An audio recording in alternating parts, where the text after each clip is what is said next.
Hello friends, आज हम linear regression study कर रहे हैं। ये एक मशीन लर्निंग का एक टॉपिक है। तो सबसे पहले हमें ये पता है कि जो रिग्रेशन है वो एक टाइप ऑफ प्रेडिक्शन होती है। मशीन लर्निंग में हमारे पास दो टाइप ऑफ प्रेडिक्शन होती है, क्लासिफिकेशन एंड एक रिग्रेशन। तो जो रिग्रेशन है is a type of prediction कि हम जो हमारा डाटा है वो किस टाइप का होगा। तो हमें ये पता है कि जो क्लासिफिकेशन है वो हमारे लिए कैटेगरिकली डेटा को डिवाइड करता है। जो रिग्रेशन है वो न्यूमेरिकल वैल्यूज़ जो है हमें आउटपुट में देता है।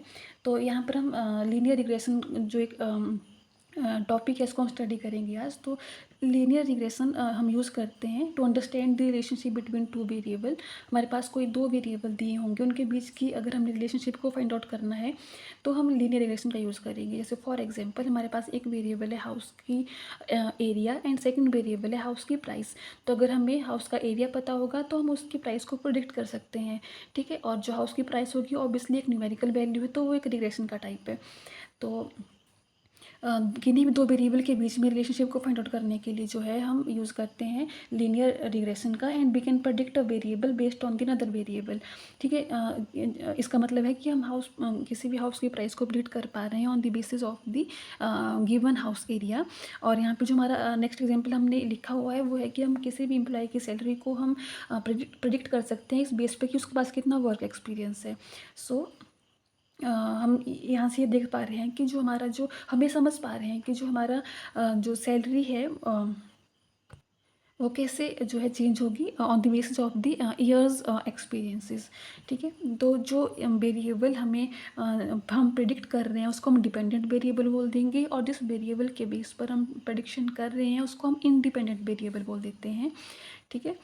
इसके अलावा जो हमारे पास एक चीज़ आती है मल्टी लीनियर रिग्रेशन। उसके केस में हमारे पास दो वेरिएबल नहीं होते, हमारे पास मल्टीपल वेरिएबल्स होते हैं।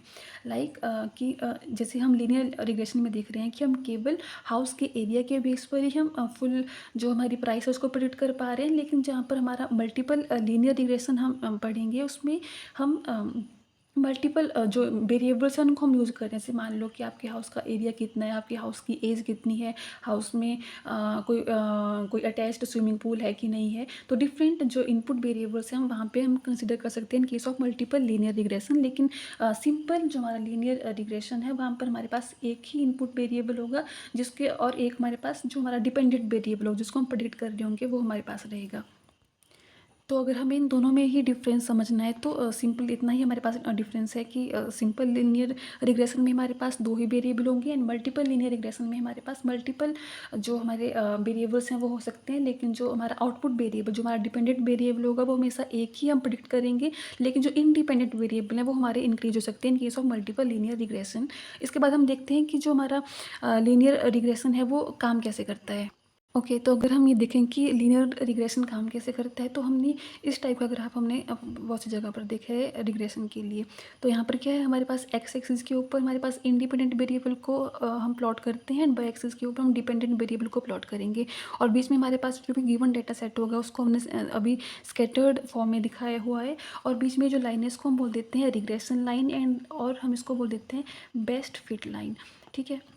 तो ये जो हम लाइन ड्रॉ करते हैं कोई भी एक रैंडम लाइन नहीं होती है कि हम अपनी मर्ज़ी से कहीं भी इसको ड्रॉ कर रहे हैं। इसको ड्रॉ करने के लिए हमारे पास एक रिग्रेशन इक्वेशन होती है जिसकी हेल्प से हम ये फाइंड आउट कर सकते हैं कि लाइन एग्जैक्टली कहाँ पर प्लॉट की जाएगी, ठीक है। तो इस लाइन का पर्पज़ इन डेटा सेट के बीच में ड्रॉ करने का पर्पज़ इतना सही है कि इसकी जो डिस्टेंस होनी चाहिए सभी डेटा पॉइंट से बिल्कुल मिनिमम होनी चाहिए। जितनी कम डिस्टेंस होगी उतना ही हमारे पास जो चांसेस ऑफ एरर होंगे वो उतने ही कम हो जाएंगे। अगर हम हर एक डेटा पॉइंट से इस बेस्ट फिट लाइन के बीच की डिस्टेंस को कैलकुलेट करें एंड देन इसको सम करें तो ये हमारे लिए जो हमारा टोटल एरर अकर होता है, प्रोड्यूस होता है, उसको कैलकुलेट करने में हमारी हेल्प करते हैं। तो जो मेन जो पर्पज़ है हमारा इस लाइन को ड्रॉ करने का, बेस्ट फिट लाइन को ड्रॉ करने का, वो ये है कि जो ये डिस्टेंस होनी चाहिए सभी डेटा पॉइंट्स के बीच में वो बिल्कुल ही कम होनी चाहिए। जितनी कम ये डिस्टेंस रहेगी उतना ही बेटर हमारे पास सिस्टम रहेगा, ठीक है। तो अब हम ये बात करते हैं कि इस लाइन को हम ड्रॉ कैसे करते हैं। इस लाइन को ड्रॉ करने के लिए हमारे पास एक लीनियर रिग्रेशन इक्वेशन होती है। ओके, तो यहाँ पर हमारे पास जो है ये एक सिंपल लीनियर इक्वेशन दी गई है जिसका जो है हमारे पास y is equal to b x plus a, ठीक है। तो यहाँ पर हमें पता है कि हमारे पास दो वेरिएबल हैं, एक है हमारे पास एक्स, एक है हमारे पास वाई। तो जो वाई है वो हमारा डिपेंडेंट वेरिएबल बन जाएगा, एक्स हमारा इंडिपेंडेंट वेरिएबल है। लेकिन ये जो ए और बी जो कोफिशिएंट हमारे पास आए हैं इनको हमने कैलकुलेट करना होता है एक्चुअली में पहले, ठीक है, तभी हम वाई की वैल्यू को निकाल पाएंगे, ठीक है।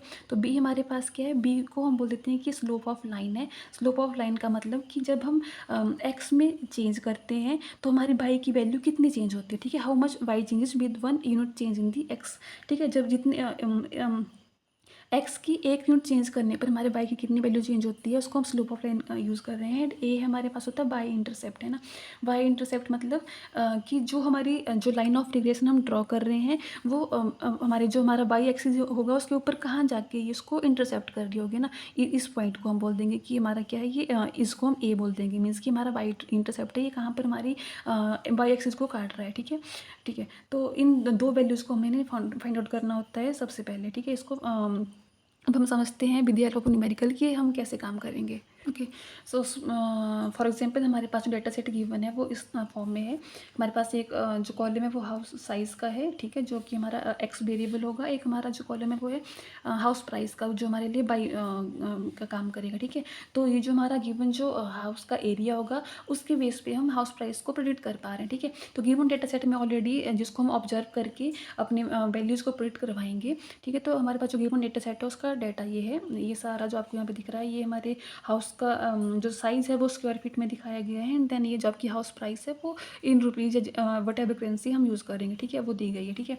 तो इस डाटा को अब हमने देखना है कि कैसे हम जो होंगी ए और बी की वैल्यू को फाइंड आउट कर पाएंगे, एंड देन कैसे हम फाइनली बाई की वैल्यू को प्रेडिक्ट कर पाएंगे, ठीक है। तो इसको हम आगे सॉल्व करते हैं। ओके, तो जो हमारे पास जो गिवन डाटा था पहले हमने यहाँ पर एक्स और वाई की वैल्यू को हमने लिख दिया। देन हमने निकालना होता है मीन ऑफ दी एक्स, ठीक है। मीन ऑफ दी एक्स मतलब पहले हम इन सबको सम करेंगे, देन जितने ही हैं उनमें से उतने से डिवाइड कर देंगे, मतलब एक टाइप से एवरेज, ठीक है। तो हमारे पास ये 10 डाटा जो एंट्रीज थी वो थी, पहले हमने उनका सम करा तो ये आगे था सम, इसको डिवाइड किया 10 से तो हमारा आंसर इतना आ गया। एग्जैक्टली हम मीन ऑफ वाई निकालेंगे इन सबको सम करके, डिवाइडेड बाई 10 करके, जो हमारा आंसर था इतना आ गया है। देन हम निकालते हैं डेविएशन ऑफ एक्स। तो डेविएशन ऑफ एक्स निकालने के लिए हमारे पास फॉर्मूला है एक्स आई माइनस जो मैंने अब ये निकाला है मीन निकाल लिया, ठीक है। तो मतलब हमने हर एक एक्स की वैल्यू से इस वैल्यू को जो होगा सब्ट्रैक्ट करना है, ठीक है। जैसे पहले हमने 1852 से इसको सब्ट्रैक्ट करा तो हमारे पास आया था ये वाली वैल्यू। देन 1975 से इसको सब्ट्रैक्ट करा, देन ये आ गया। तो फर्दर हम जितनी भी हमारी एक्स की जो डाटा वैल्यूज़ दी गई हैं उनमें से हम इस मीन वैल्यू को सब्ट्रैक्ट करेंगे तो हमारा जो डेविएशन ऑफ एक्स होगा वो हमारा आ जाएगा।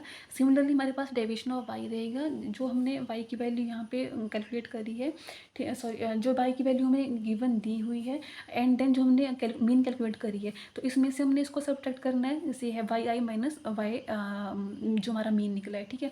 तो हमने इसमें से इसको सब्ट्रैक्ट करा, इसको यहाँ पे आ गया ये 48,800, एंड देन अगेन इसमें से इसको सब्ट्रैक्ट करने पे आ गया। तो फर्दर हमने यही काम करना है, ठीक है, इसको हमने सब्ट्रैक्ट कर दिया। इसके बाद हमारा है प्रोडक्ट ऑफ डेविएशन, तो मतलब हमने एक्स और वाई की मल्टीप्लिकेशन करवानी है। तो जो मल्टीप्लाई की वैल्यू आएगी वो यहाँ पे लिख दी, देन इसकी और इसकी मल्टीप्लिकेशन करके सेम हमने इनको आइटरेट करना है। थोड़ा सा लेंथी क्वेश्चन था, मैंने ऑलरेडी सॉल्व करा तो मैं इसको एक्सप्लेन कर रही हूँ। देन नेक्स्ट हमारे पास सम ऑफ प्रोडक्ट ऑफ डेविएशन, ठीक है। मतलब हमने जो ये जो हमारा प्रोडक्ट ऑफ डेविएशन की जितनी वैल्यू आई थी हमने इन सबको आपस में ऐड कर देना, ठीक है। तो इन सबको सम करने पे जो हमारा ये कॉलम है sum of product of deviation, तो हमारा जो आंसर आया था वो इतना आ गया था। देन आगे हमारे पास square of deviation for x, ठीक है। तो जो हमारा डेविएशन ऑफ एक्स था ये वाली वैल्यू, जो इसका जो स्क्वायर करने पे हमारे पास जो रिजल्ट आएगा वो हमारे पास इतना आ रहा है, ठीक है। ठीक है, तो जो ये वाली वैल्यूज़ हमारे पास आ गई थी square of the deviation of x, जो हमारी एक्स की वैल्यू थी इन सबका स्क्वायर, और लास्ट में हमने इनका सम भी कर लिया था, ठीक है। तो अब हम आगे देखते हैं कि हमने जो हमारे नेक्स्ट जो फर्दर वैल्यूज़ हैं हम कैसे उनको हम सॉल्व करेंगे, ठीक है। तो अब हमें हमें जो सॉल्व करना है वो निकालना है हमें वैल्यू ऑफ बी।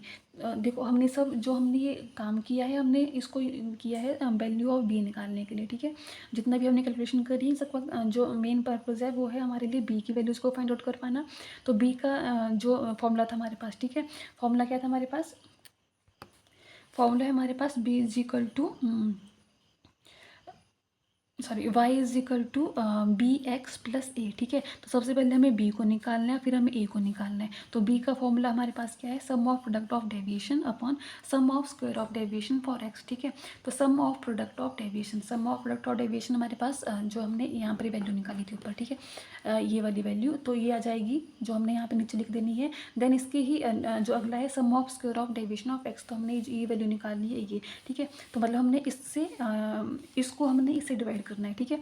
तो इसको ये डिवाइड करने पर जो हमारा आंसर आया था वो आ रहा है 108.39। तो जो हमारी बी की वैल्यू थी वो कितनी आ गई, 108.39। हमने सिंपली क्या करा, इसको इससे डिवाइड कर दिया, तो हमारे पास बी की वैल्यू आ गई है। देन अब हम निकालेंगे ए की वैल्यू। उससे ए को निकालने से पहले हमने यहाँ पे लिखा हुआ है कि देखो बी की वैल्यू तो आ गई 108.39, लेकिन इसका मतलब क्या हुआ, इसका मतलब हुआ कि this means that for every 1 square feet increase in the house size the predicted house price increase by approximately 108। जब भी हम अपने हाउस का साइज़ 1 स्क्वायर फीट को से इंक्रीज़ करेंगे, तब जो हमारे हाउस की प्राइस होगी वो 108.39 से इंक्रीज़ हो जाएगी।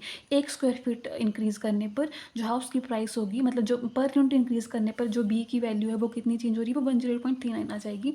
जब हम निकालते हैं आगे वैल्यू ऑफ ए, तो ए को निकालने के लिए हमारे पास क्या फॉर्मूला है, mean of Y minus B into mean of X, ठीक है। तो मीन ऑफ वाई हमने ऑलरेडी कैलकुलेट कर लिया है, ठीक है, उसकी वैल्यू हमने यहाँ पे लिख दी, माइनस बी जो हमने अभी निकाला है उसकी वैल्यू यहाँ करी, multiply by mean of X, ठीक है। तो मीन ऑफ एक्स भी हमने निकाल लिया है, तो उसको सिंपली सॉल्व करने के ऊपर हमारे पास जो ए की वैल्यू आई थी वो इतनी आ गई है, ठीक है। अब हमने कुछ नहीं करना है, हमने हमारे पास तो सारी वैल्यूज आ गई हैं, हमारे पास ए और बी की वैल्यू आ गई है। एक्स हमारे पास जो हम कुछ भी वैल्यू रैंडम ले सकते हैं वो हम पुट कर देंगे, एंड अब हमने निकालना है बाई की वैल्यूज, ठीक है। तो लेट्स फॉर एग्जाम्पल जो मैंने यहाँ पर यूज़ करा है solve for new house price. तो हमने सपोज करा है कि जो हमारे जो न्यू हाउस है, हाउस साइज़ जो दिया है वो हमारे पास है 1105। तो 1105 भी जो हमारा गिवन डाटा था उसमें नहीं था, तो मैंने रैंडम कोई नंबर यहाँ पे पुट कर दिया, ठीक है। तो गिवन हाउस साइज था हमारे पास 1105। अब हमने इसके बेस पर हमने वाई की वैल्यू को निकालना है, ठीक है। तो यहाँ पर क्या जाएगा, वाई इज इक्वल टू सब वैल्यूज पुट करने के ऊपर ए और बी की वैल्यू सब है हमारे पास। तो जो हमारा आंसर आया था मतलब 1105 अगर स्क्वायर फीट का हाउस का साइज है, तो उसकी जो प्राइस निकलेगी वो हो जाएगी 18 मतलब 1,80,000 एंड 581.13, ठीक है। तो ये आ जाएगा।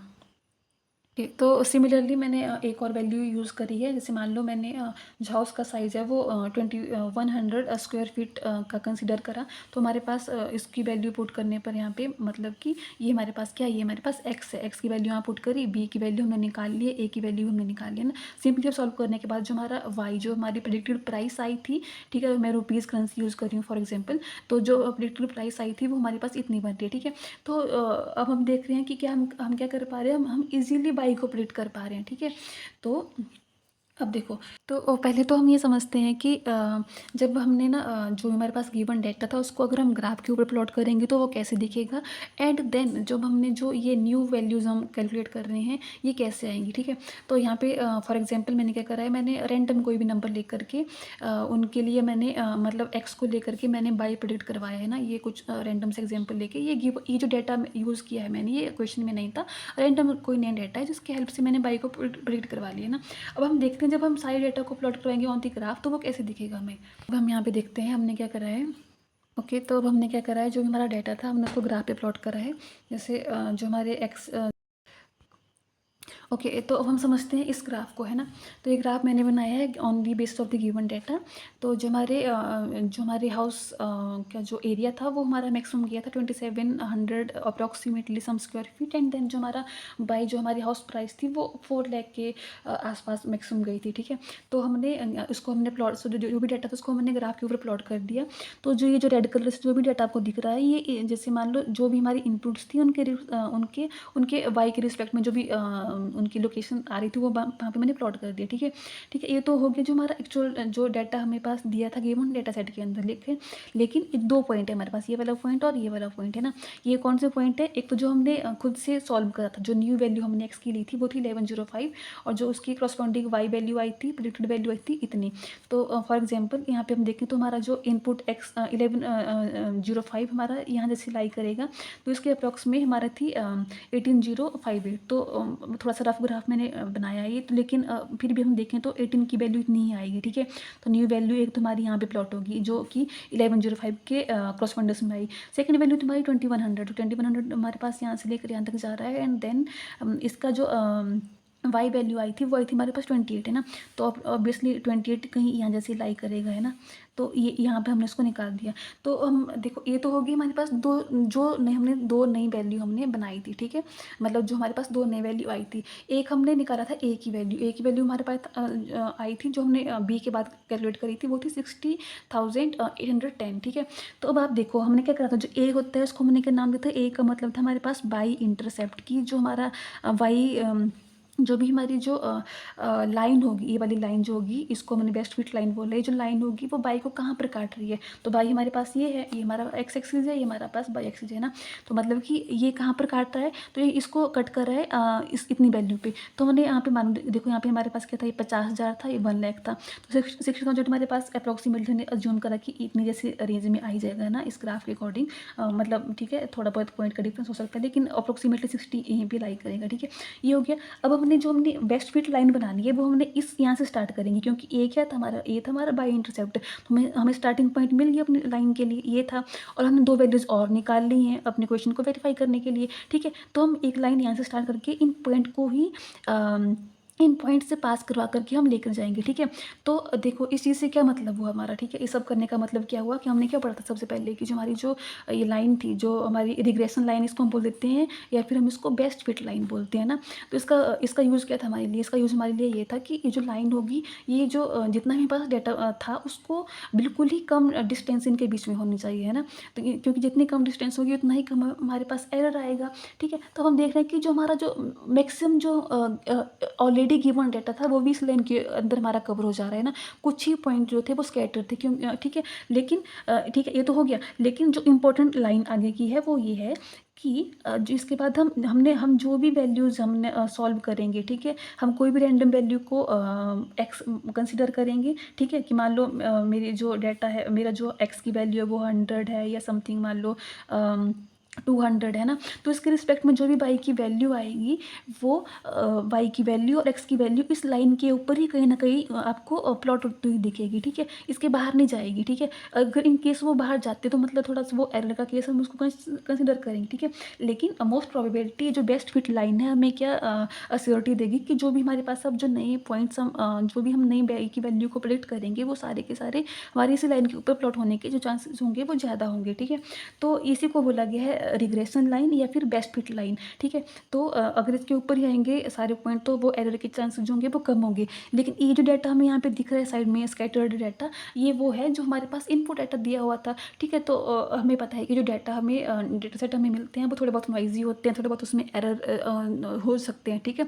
रेजिडुअल एरर होने के चांसेस उसमें ज़्यादा होते हैं, तो ऑब्वियसली वो थोड़े बहुत एरर दे सकते हैं। लेकिन उस गिवन डाटा की हेल्प से जो हमने एक्चुअल में ये जो बेस्ट फिट लाइन को हमने अभी ड्राइव किया with the help of the formula, ठीक है, with the help of the equation, ठीक है। तो उस इक्वेशन की हेल्प से जो हमारी जो ये लाइन बनी थी अब ये सुटेबल लाइन है, ठीक है। तो अब इसमें जो है हमारे एरर आने के चांसेस बिल्कुल कम हो जाते हैं। तो इसी को बोला गया है लीनियर रिग्रेशन, ठीक है। तो जो मेन मोटिव है हमारा लीनियर रिग्रेशन का वो यही है कि हमने ये लाइन को कैलकुलेट करना होता है ताकि जो हमारा एरर होता है वो बिल्कुल कम हो, ठीक है। तो अभी की वीडियो में इतना ही। Thank you so much for watching, thank you so much, thank you.